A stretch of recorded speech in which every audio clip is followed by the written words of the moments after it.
today's video is going to be stage or step 2 of the Supercharged RAM build. So last video it was a while ago, but we ended up installing the gauges so that we're ready to go. The gauges being the boost gauge and also the wideband O2 sensor. So that stuff, check the other video, I'll link it above right here. So for this one, we're going to be installing all the pieces for the Supercharger kit in stages. So I don't want to do it all at once because this is a daily driver for me. So it still has to be in commission. So I'm going to install it piece by piece until eventually we're just going to throw the larger injectors in there, hook up the boost pipe, and that's going to be it. So I kind of want to just kind of bit by bit install the kit, and then we'll load the tune finally, connect the boost pipe, and we'll be rocking. So that's the plan with this. Today's video we're going to be installing the intercooler. So you can see the intercooler here. This is a used kit, so I was looking through some of the hardware that we have. Supercharger's installation instructions are a little bit vague on some of the stuff, but what we have to do is we're going to remove the grill. I have lots of videos on removing this, but I already have this access panel removed, and then just these 4 10mm bolts there. So we'll take that off, and where this is going to mount is, you guys can see this is a 2013 plus model being a 2014, so the installation instructions are slightly different. So it's going to mount at the top on this bracket for the hood latch. So you can see this 10mm bolt or 10mm head, it's a 6mm thread, but 10mm head bolt, those two have to be removed. And the brackets that you see, the black ones that are situated sideways, normally this stuff wouldn't be all assembled, but because it was a used kit, the guy just turned them sideways. So these are going to swing up and be facing like that. So those two are going to mount on the back side here, like so. And then I don't know if you guys can see it, but since I don't have the active grill shutters, all this stuff is pretty vacant right now. But there's another couple of bolt holes down there where these two are going to mount into straight on the frame or the rad support, whatnot. Here's the instructions, what I was saying. So this is the setup of what it's going to look like. So those two brackets are going to face up, those two are on the bottom, and it says here about these 10mm bolts. We're going to remove those, and that's the setup I was showing you. The bracket's going to be there and there. And same thing, it's going to be there and there on the bottom. So I was looking for the bolts. I don't seem to have them in the kit, or at least I don't have complete bolts. So it says they're supposed to have M6, 1 pitch thread by 50mm long. So we're supposed to have a 50mm long bolt, the 6mm, and also a 20mm. So I picked up some from Home Depot, but I think this is what we're supposed to have, is these ones here. So this one here is 50mm, and I went ahead and got an additional one, 50mm here. But one of the problems with the Home Depot stuff is, see how this bolt has thread all the way through? This one only has thread on the ending part. So I might have to play a bit of a game because I only have one of these. It looks like the other one would have been here in this portion because there's a hole in the bag here. And here's the 220mm, so I have those. I might try to get away with, for whatever reason at Home Depot, the 40mm long ones.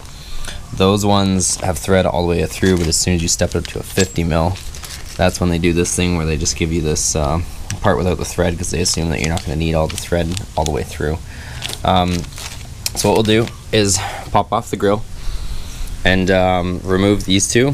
What I might have to do is just reverse the bolts, so I might do it this way. If I end up having to use this bolt, I'll just go this way with it, tighten into the back side of there, and then put the nut on this side to hold my latch for my hood on there. But should be fairly straightforward. The other thing we're gonna have to do is remove our overflow tank for the radiator. So we'll get into that separately, but let's get the grill off, and then we get this tank off, and then situate that intercooler on the front.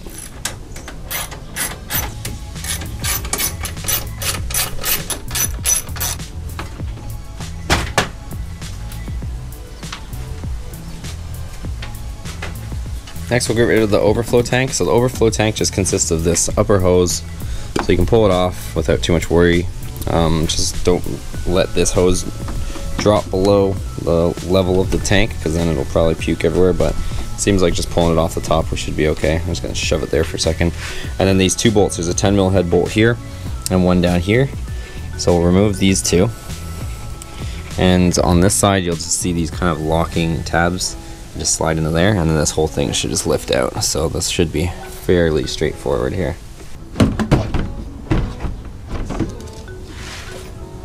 With everything now out of the way, we have the tank removed and the grille's off. We can take out these two 10mm head bolts on the latch and then assess what we have to do there to get everything hanging. One little tip is a lot of these hood hinges do have a lot of adjustment to them, and we don't want to have to be messing with the hood adjustment later, because who wants to do that?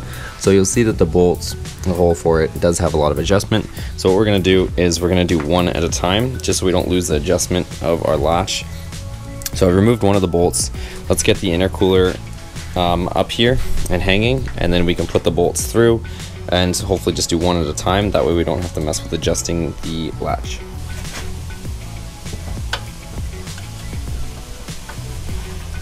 Okay, so we've got it mounted. Very straightforward, guys. There's just the 4 bolts that hold it on. And this was the method that I came up with. So we put the bolt through, it threaded into the nut inside the rad support, then we put an additional nut, and it was nice to do one at a time so that we didn't have to mess around with our latch, our hood latch alignment. So it's all in place now. Next thing to see where this reservoir is supposed to go for the overflow. So that's supposed to fit in there, and then we will connect our 2 pipes that go here. They're just these rubber hoses, I guess, for lack of a better term. So the boost pipes, charge pipes end up coming through here, wrapped through, and they're just rubber through this section. So we'll get those on as well. Let's find out where that is going to mount over here for our overflow.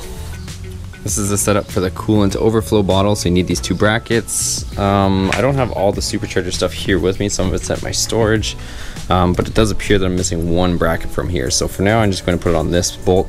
The way this mounts is there's 2 brackets. One mounts to this 13mm bolt on the rad, the other one mounts to here. I seem to not have one on there, so I'll have to check the other box that has the rest of the supercharger in it.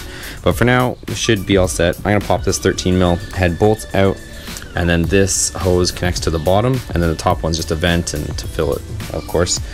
And then I did slip this on here just to kind of see how it fits. So I wanted to make sure I could get this in before starting to put more stuff in the way, such as this bottle. So I gotta still readjust this, get a clamp on it, but I'm gonna go ahead and tighten this on here so it's ready to go, and then we'll go to the next step.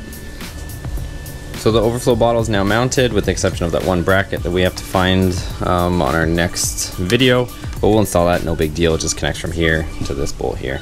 I'm leaving this off until I fill it, because I have to put the antifreeze from that container back into here, but we'll do that, no big deal. And let's situate this stuff now so we can get all the hoses ready, and then we can put the grill back on.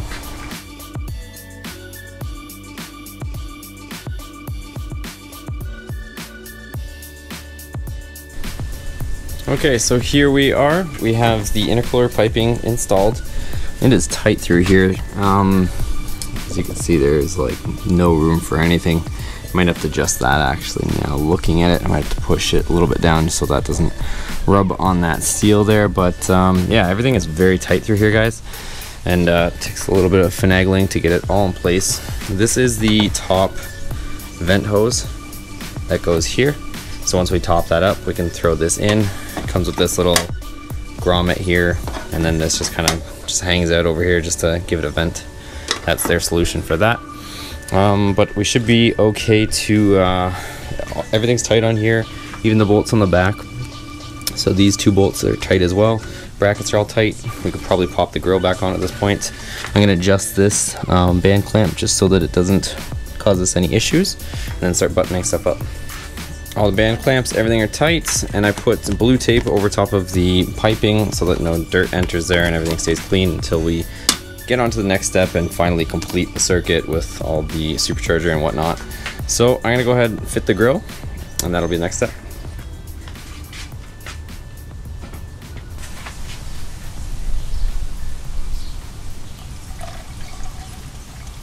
So here's the finished product. You can see the ProCharger through the grill. And here's the coolant overflow bottle and our 2 intercooler piping ready to go once we get the rest of the setup installed.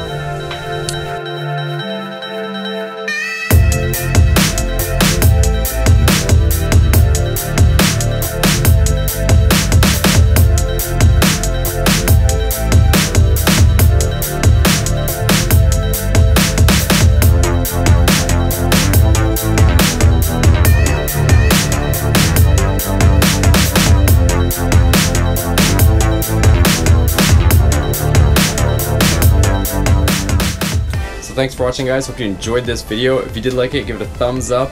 Any comments or questions, be sure to list them or ask them in the comment section below, and I'll do my best to get to them. And we will be continuing the HellRAM build shortly. And the next step is probably going to be the crank pulley, so I'm guessing we'll probably be doing that next, since that's a big job in itself. But as always, guys, if you like this video, make sure you give it a thumbs up, make sure you're subscribed, and we'll see you on the next video. Take care.